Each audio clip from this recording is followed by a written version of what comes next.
Oke, udah. Assalamualaikum warahmatullahi wabarakatuh. Kalau sekarang selamat malam, Bang Kakak dan teman-teman. Dan ya, selamat malam buat yang nonton di podcast kita hari ini.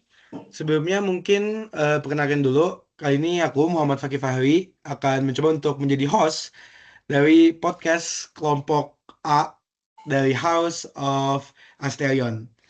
Nah, jadi kali ini kita bakal ngebahas terkait studi kasus yang udah disampaikan terkait sebuah perusahaan manufaktur, yaitu perusahaan Boeing.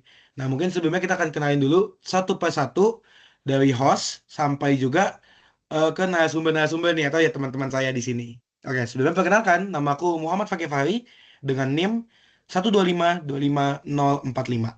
Boleh dilanjut siapapun?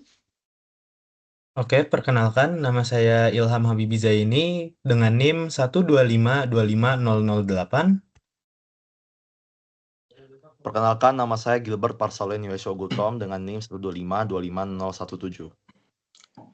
Perkenalkan, nama saya Ahmad Teta Lambang dengan NIM 125 25026. Perkenalkan semuanya, nama saya Amanda Zafarani dengan NIM 125 25036. Perkenalkan, nama saya Lia Zafira Kamarunisa dengan NIM 125 25095. Nah, jadi sudah ada kenalan dari masing-masing kami dan kali ini aku sebagai host bakal ngasih tahu kalau topik pembahasan dari podcast kami itu adalah terkait identifikasi 5C pada studi kasus yang telah disampaikan atau tertulis di guideline. Jadi mungkin biar nggak terlalu bertele-tele, biar keep it concise, asik. Biar keep it concise, kita bakal lanjut dulu nih mungkin dari narasumber-narasumber yang ada di sini terkait masing-masing 5C. Mungkin poin pertama bisa sesuai dulu urut yaitu clear. Mungkin untuk yang akan membahas clear, Gilbert, boleh gimana pendapatmu terkait studi kasus ini? Oke, pendapat aku terkait studi kasus ini, kita menjelaskan gitu kan apa aspek lainnya gitu lah dari clear. Clear itu kan sebenarnya ya kalau aku dapat itu clear itu adalah informasi yang disampaikan tuh harus jelas dan juga mudah dipahami. Nah, kalau misal ini sebenarnya ini separate problem sih. Karena kenapa? Karena kalau misalkan jelas ya, ini udah jelas gak jelas gitu. Saya udah jelas gak jelas informasinya. Soalnya kenapa nggak jelas? Karena kan si Boeing ini dia tuh nggak jelas gitu. Orang yang ditanya secara sistematisnya gitu kan apa yang membuat kesalahannya, tapi dia malah defensif, dia ngomong ya kalau misalkan pilotnya sesuai prosedur ya insya Allah semuanya aman gitu kan. Ya tapi kan itu yang tidak itu bukan merupakan jawaban yang dipengen gitu sama masyarakat gitu. Masyarakat pengen kejelasannya apa aja gitu kan. Kayak misalkan dari segi MCAS-nya bermasalah atau komunikasi bermasalah. Jadi kalau misalkan secara jelas ya ini udah nggak jelas gitu kan. Ditanya apa ngomongnya kemana gitu. Nah tapi kalau misalkan kita ngelihat dari aspek apakah mudah dipahami, sebenarnya kita kan sebagai audiens itu kan ya kita kan awam aja gitu ya. Kita masyarakat umum yang kita nggak tahu, kita nggak belajar tentang aerospace engineering, kita nggak belajar tentang pesawat gitu kan. Jadi kalau misalkan dibilang apakah ini mudah dipahami dari alasan kalau misalkan pilot itu mengikuti prosedur semuanya aman, ya sebenarnya ini mudah dipahami sih. Karena ya kalau misalkan kalau misalkan Boeing-nya dia ngejelasin pakai secara lengkap, secara detail MCAS-nya, ya aku yakin kayak nggak semua orang masyarakat umum tuh bisa mengerti gitu. Tapi kalau misalkan ada dari salah satu mungkin dari aerospace engineering gitu ya yang udah belajar mau merangkum itu silakan saja. Jadi ini menunjukkan juga kalau misalkan dia tuh nggak transparasi, nggak jelas gitu kan, nggak transparasi. Cuman kalau misalkan mudah dipahami, menurut aku sih ini sangat-sangat mudah dipahami ya. Considering bahwa masyarakat nggak belajar dan nggak tahu menahu tentang MCAS dan secara teknis pesawatnya. Gitu aja sih. Gimana guys, menurut kalian?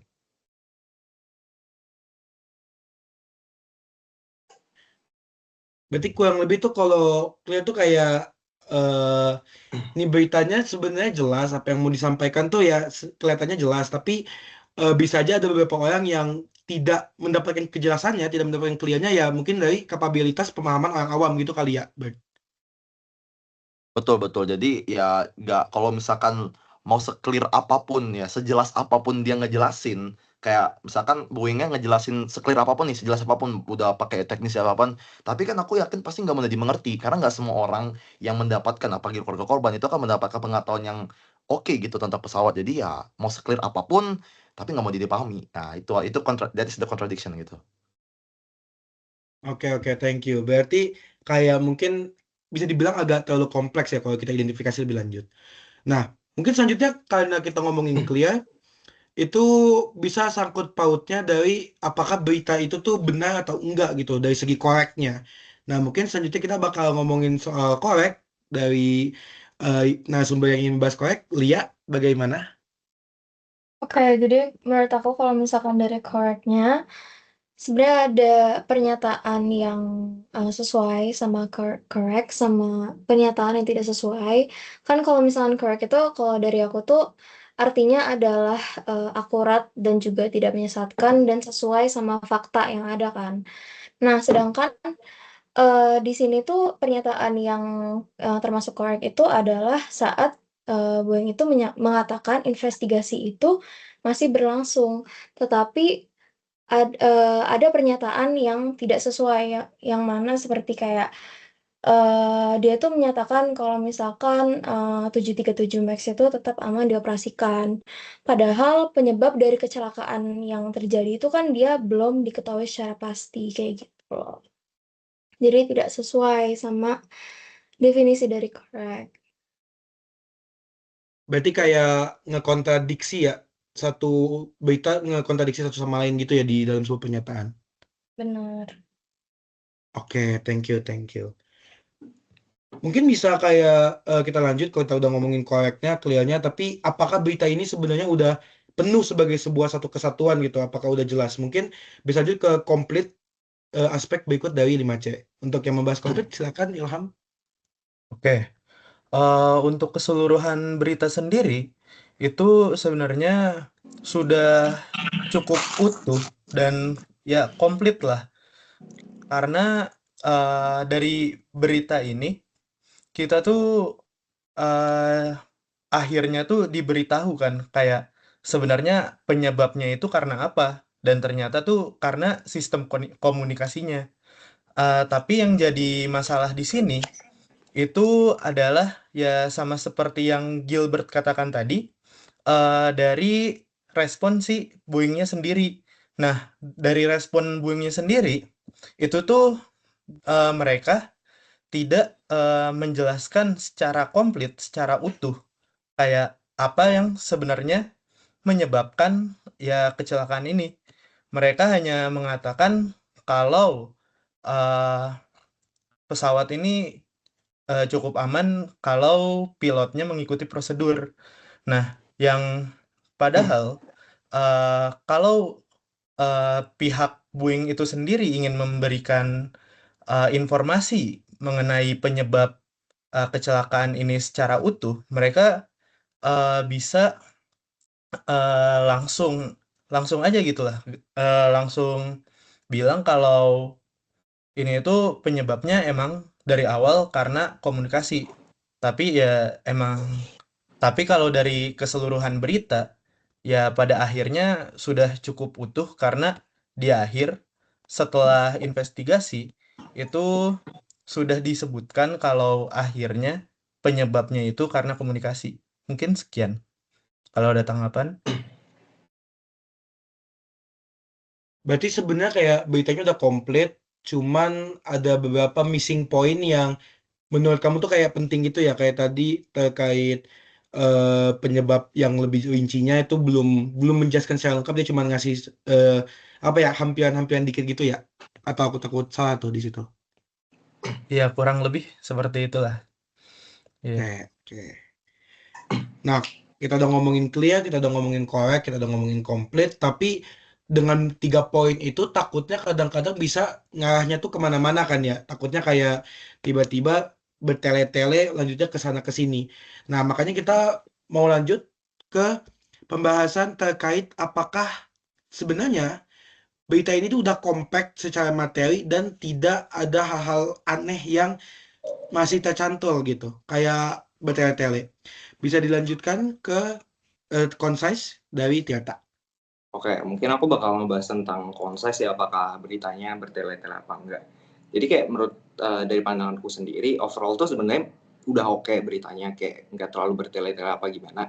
Tapi kayak yang udah dibilang tadi, di bagian penyampaian setelah kecelakaan terjadi, terus pihak korban meminta pertanggungjawaban berupa kayak informasi penyebab secara lengkap. Nah, itu mungkin bisa dibilang nggak bertele-tele ya dari pihak perusahaannya, karena mereka sendiri kayak terlalu defensif. Mereka tidak mau kayak menjelaskan apa sih sebenarnya problem dari pesawatnya, dan kayak mereka nggak mau mengakui bahwa emang ada kendala di pokoknya di mesinnya itu.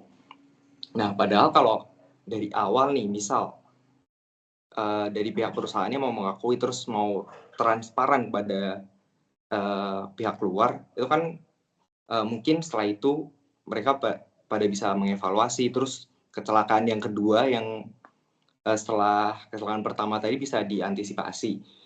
Nah, mungkin itu aja sih. Terus overall di bagian akhir juga itu udah lumayan menjawab, jadi kayak bisa dibilang secara keseluruhan mungkin udah lengkap dan nggak terlalu bertele-tele sih menurut aku.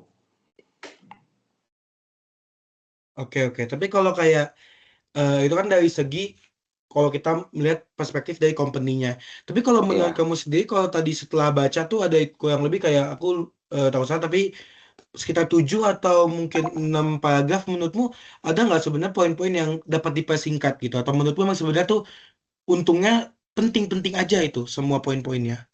Nah, kalau menurut aku sendiri sih dari keseluruhan paragraf sebenarnya udah cukup, karena menurutku emang semua bagian perlu untuk biar masyarakat lebih paham aja sih. Kalau ada yang dihilangin, takutnya nanti terjadi kayak misinformasi atau ada informasi yang nggak sampai seperti apa yang diharapkan penulisnya gitu. Oke, berarti kayak bisa dibilang ya balik lagi kita ngelihat dari penulis ini pengen ngasih taunya gimana, dan kalau dilihat Iya. ya sebenarnya nggak bertele-tele juga karena emang ya penting pada akhirnya untuk tadi completeness-nya dan clearance-nya. Oke, thank you. Tapi kalau kita cuma ngelihat dari author sebagai penulis dari berita ini, kita kan nggak tahu bagaimana perasaan dari pembacanya. Nah, ini bisa masuk ke aspek terakhir dari 5C, yaitu compassionate. Mungkin untuk compassionate dari Amanda, bagaimana pendapatnya? Nah, sebelumnya aku tuh mau jelasin dulu apa tuh compassionate ya, atau compassion ini. Compassion tuh kan dari segi empati nih ya. Nah, kalau kita lihat dari beritanya itu secara keseluruhan, kalau nggak salah tuh tepatnya di paragraf 5, itu tuh jelas banget kalau misalnya nggak ada nilai empati dari komunikasi awal perusahaan si Boeing ini. Boeing itu tuh malah lebih menekankan kalau pesawatnya itu kan masih bisa dioperasikan gitu. Sementara keluarga korban dan masyarakat semua yang merasakan menjadi korban di situ tuh kan lebih membutuhkan ungkapan mengenai kayak bela sungkawa atau enggak kepedulian atau jaminan kalau misal keselamatan itu kan menjadi prioritas utama gitu. Nah, seharusnya ya menurut aku tuh Boeing tuh harusnya terlebih dahulu kayak menyampaikan simpatinya kepada para korban. Terus dia tuh harusnya juga berkomitmen untuk mendukung proses investigasi secara transparan dengan kayak yang jawab pertanyaannya tuh secara to the point gitu. Misal dari yang poin-poin yang yang sistem dalam internal pesawatnya itu harusnya kayak lebih to the point gitu. Nah, terus dia tuh harusnya juga memberikan bantuan atau pendampingan kepada keluarga korban gitu. Karena melalui komunikasi yang simpatik, Boeing ini harusnya dapat menunjukkan bahwa perusahaannya tuh tidak hanya berfokus pada pertahanan reputasi atau citra perusahaannya aja, tapi juga benar-benar peduli terhadap pihak yang terdampak, sehingga kepercayaan publik itu tidak menurun lah. Kayak jadi masyarakat tuh masih bisa mempercayai Boeing setelah kasus ini. Itu aja sih tanggapan dari aku. Oke. Berarti kayak kurang lebih ya sebenarnya dia emang mau memberikan tanggapan, tapi sayangnya mungkin beberapa dari yang lain ya akan merasa kok tidak ada simpatinya nih kepada keluarga korban, dan keinginan pembaca tuh kayak pengen tahu lebih lanjut terkait bagaimana dia nih kepada masyarakat gitu kali ya, Manda. Benar nggak? Benar-benar, intinya menurut aku si Boeing ini kan kurang memposisikan dirinya sebagai keluarga korban. Dia cuman mikirin citra perusahaan, reputasi perusahaan, dan intinya segala hal yang berbau perusahaannya tanpa mikirin korban. Ya emang benar gitu sih intinya, Fakih. Oke, thank you banget. Berarti kalau misalnya disimpulin sih dari 5 poin ini kurang lebih kayak kita lihat dari aspek clear-nya. Sebenarnya udah cukup clear, cuman kalau misalnya dilihat penggunaan bahasanya dan apakah informasinya ini udah kayak tersampaikan dengan jelas yang pengen sebagai tujuannya tuh ada beberapa miss point, tapi ya untuk setara ini adalah sebuah materi yang mungkin agak kompleks terkait tadi ini benda pesawat, ini sudah cukup baik. Tapi lagi-lagi ke koreknya, sudah korek, tapi ada beberapa poin yang malah ngekontradiksi satu sama lain. Seperti tadi udah diucapkan. Terus selanjutnya adalah poin ketiga adalah komplit. Sebenarnya udah komplit, udah jelas bagaimana strukturnya. Namun ada beberapa poin yang bisa ditambahkan agar lebih kelihatan penuh dan lebih nyambung dan coherence kayak gitu. Terus ada concise-nya, sudah tidak bertele-tele menurutnya dari segi paragraf atau dari segi studi kasusnya sudah jelas, sudah tidak bertele-tele, tapi kalau ngebahas lebih dalam lagi terkait company-nya, perspektif company-nya, ternyata emang dia masih bertele-tele kepada apa namanya, pembacanya, kepada eh, budaya organisasinya, jadi komunikasinya masih kurang. Dan terakhir adalah compassionate-nya, yang ternyata malah kelihatan kayak tidak terlalu memedulikan simpatisan dari keluarga yang eh, telah apa ya namanya, keluarga yang telah kehilangan bekas kehilangan bekas tragedi yang menimpanya, gitu ya kurang lebih. Yep. Mungkin ada tanggapan tambahan dari teman-teman kayak closing statement dari siapapun yang mau ngomong. Kalau aku ada kesimpulan yang kurang poin-poinnya.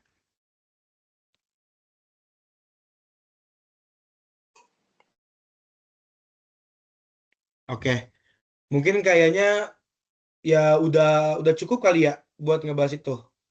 Cukup kah, guys? Cukup sih. Cukup sih. Cukup. Oke. Ya mungkin itu aja sih untuk podcast kita kali ini terkait studi kasus Boeing sebagai sebuah perusahaan manufaktur yang ternyata tadi seri pesawatnya Boeing 737 Max mengalami beberapa kerusakan, mau itu dari faktor internal perusahaan seperti komunikasi yang bisa aja ternyata mereka malah tidak menggunakan konsep 5C seperti yang kita sedang lakukan untuk mengidentifikasi berita ini, atau juga dari segi beritanya aja informasi yang disampaikan.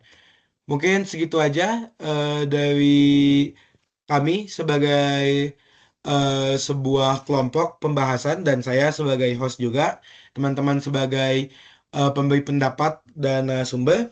Mungkin semuanya bisa on mic dulu dan kita bisa ucapin terima kasih sebagai penutup. On three ya, kita coba 1, 2, 3. Terima kasih banyak Terima kasih. untuk terima kasih Terima sudah kasih. menonton dan terima kasih sudah mendengarkan podcast kita hari ini. Mungkin sekian dari kami, Abang Kakak dan teman-teman dan siapapun yang menonton. Assalamualaikum warahmatullahi wabarakatuh. Sampai jumpa.